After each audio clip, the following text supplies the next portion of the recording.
ভালোবাসা হচ্ছে একটা আদর্শ ব্যাপার, আর বিয়ে হচ্ছে বাস্তব। আদর্শ ও বাস্তবতার দ্বন্দ্ব, তাই কখনো নিষ্পত্তি হবে না।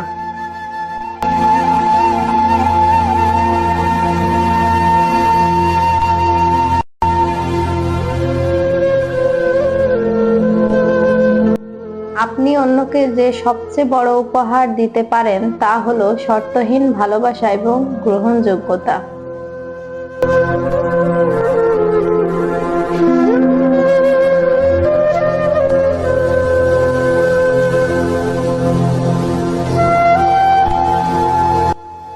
পাখিরা বাসা বাঁধে লতাপাতা দিয়ে, আর মানুষ বাসা বাঁধে ভালোবাসা দিয়ে।